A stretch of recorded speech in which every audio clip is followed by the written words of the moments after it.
TV on the treadmill might increase your risk of injury. Gym goers may be overexerting themselves and risking injury on treadmills because they change their running style to watch screens, a study has shown.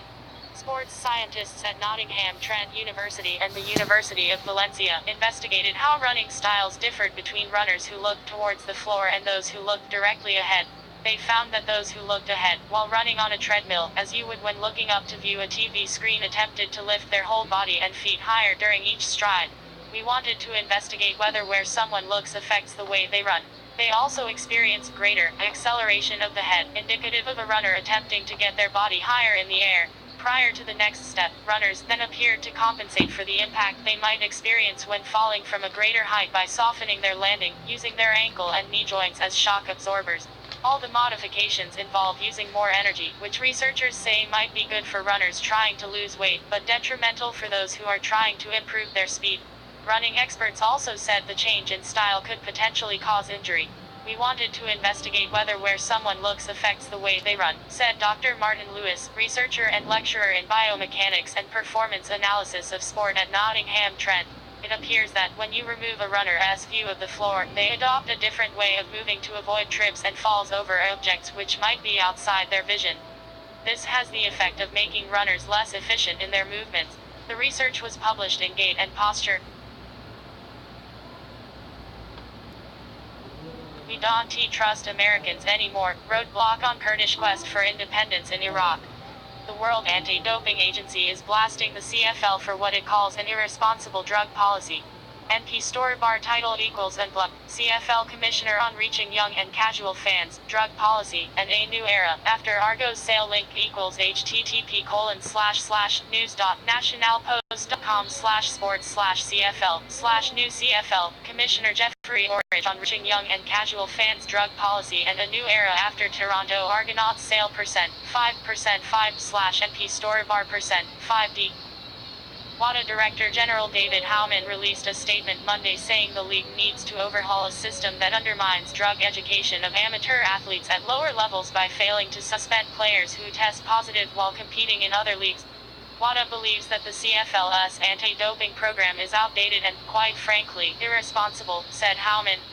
We can't stand idly by while a so-called professional organization openly ignores drug taking by college athletes and, in fact, welcomes them to the professional ranks with contracts, money, and a promise to educate them away from drug taking. This essentially means that all the educational anti-doping work done at college level and below in Canada is undermined as those who flout the rules and are rewarded with contracts by the CFL. We believe that clean athletes in sports across the world would be very disappointed to learn of this approach in Canada, and that, if the CFL respects clean athletes in its sport, they would support them by changing this attitude. The CFL/CFL's 2010 drug policy states that an initial positive test requires a player to be subjected to mandatory testing for 2 years, but the player is neither named publicly or suspended. A second offense results in a 3-game suspension, while a third positive test means the player receives a year-long ban. The CFL has said there have been no second positive tests since the program was enacted. 5 university players did test positive at the CFL Combine this spring, but 3 were drafted into the league anyway and signed to contracts. The CFL said those players will be treated as first-time offenders under its drug protocol. However, their suspensions handed down in university would not be upheld in the professional ranks. The league and its players' union said recently those positive tests were deeply concerning and that they are actively looking at ways to further deter the use of physically harmful performance-enhancing drugs prior to players becoming professionals. Monday's statement from WADA is just the latest volley of criticism directed at the CFL in recent weeks over its drug policy. Dr. Christiane Ayotte, the head of the only WADA-accredited drug testing laboratory in Canada, said earlier this month her facility would no longer test CFL samples because the league does not suspend first-time offenders. The CFL responded days later by cutting ties with the Canadian Centre for Ethics in Sport, which oversees WADA drug testing in Canada. WADA said the league is now sending its samples to the United States. Howman said WADA has reached out to the CFL to discuss its drug policy, but has yet to receive any acknowledgement. Wall Street may have its own Harvey Weinstein problem. Fidelity Investments, one of the world's largest investment firms, has pushed out two high-level executives over the past few weeks amid sexual harassment complaints, according to two people familiar with the allegations. Former portfolio manager, C. Robert Chow resigned earlier this month, and Gavin Baker, a prominent tech fund manager, was fired by the company in September, according to the people, who were not authorized to speak publicly about the cases. Chow and Baker could not be immediately reached for comment. Their dismissals was first reported by the Wall Street Journal. When allegations of these sorts are brought to our attention, we investigate them immediately and take prompt and appropriate action. Fidelity declined to comment on specific employees, but said in a statement that its policies prohibit harassment in any form. When allegations of these sorts are brought to our attention, we investigate them immediately and take prompt and appropriate action. We simply will not, and do not tolerate this type of behavior, Fidelity spokesman Vincent Lopercio said in a statement. Fidelity has also hired an outside consultant to review employee behavior in its stock-picking unit, according to one of the people familiar with the allegations. Chow was accused of making inappropriate sexual comments to colleagues, and Baker allegedly harassed a 26-year-old employee. Both worked in the company's powerful stock-picking division. An unnamed spokesman for Baker told the Wall Street Journal that he strenuously denies the allegations. Function PN show video 0il2 PTR3 138,086 false Kaltura video null false. The allegations comes amid heightened sensitivity to sexual harassment complaints in corporate America.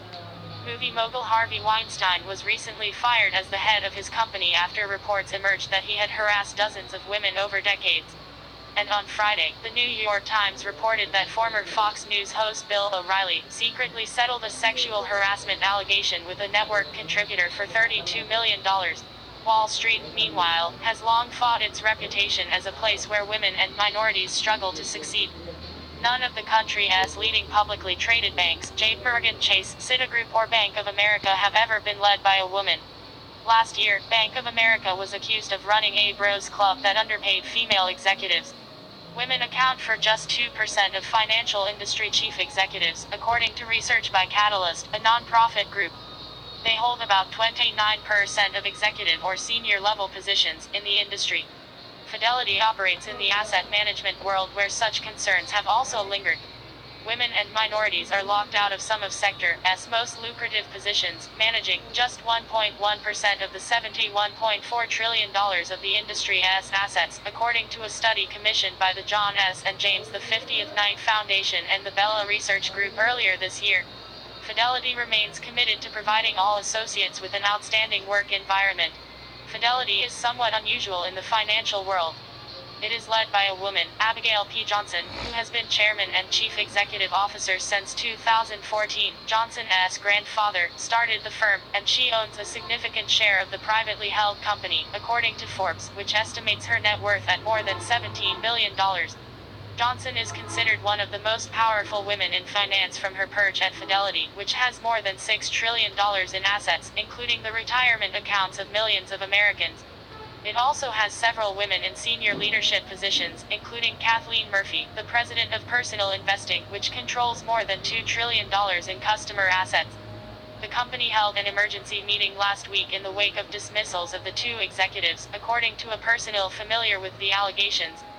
Brian Hogan, president of Fidelity's stock-picking division, stressed the company's intolerance of inappropriate workplace conduct. During that meeting, the person said, "Fidelity remains committed to providing all associates with an outstanding work environment, and we will always work hard to ensure that we take swift and appropriate action when an individual violates our policies, and more importantly, our values," the company's statement said.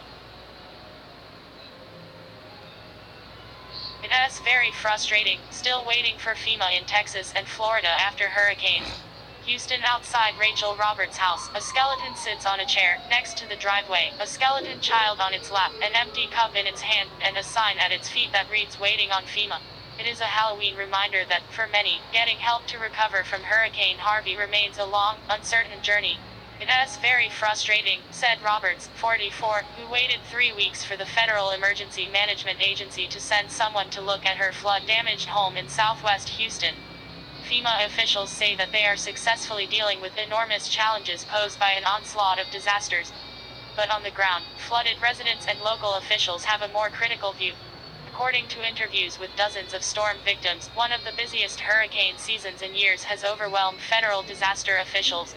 As a result, the government's response in the two biggest affected states, Texas and Florida, has been scattershot, effective in dealing with immediate needs, but unreliable and at times inadequate in handling the aftermath, as thousands of people face unusually long delays in getting basic disaster assistance. FEMA has taken weeks to inspect damaged homes and apartments, delaying flood victims' attempts to rebuild their lives and properties. People who call the agency's helpline at 1-800-621 FEMA have waited on hold for 2, 3, or 4 hours before they even speak to a FEMA representative. Nearly 2 months after Hurricane Harvey made landfall in Texas on August 25, and 6 weeks after Hurricane Irma hit Florida on Sept. 10. Residents are still waiting for FEMA payments, still fuming after the agency denied their applications for assistance, and still trying to resolve glitches and disputes that have slowed and complicated their ability to receive federal aid. Function PN show video 0-A61M 419,635 false. Caltura video null false.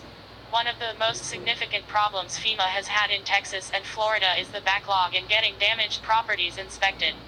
Contract inspectors paid by the agency must first inspect and verify the damage in order for residents to be approved for thousands of dollars in aid. FEMA does not have enough inspectors to reduce the backlog, and the average wait for an inspection is 45 days in Texas and about a month in Florida, agency officials said. Overall, about 8,200 people in FEMA's nearly 10,000-person workforce are deployed in the field, responding to more than 20 natural disasters around the country. The professor thought his female or shemale quiz would be funny. Students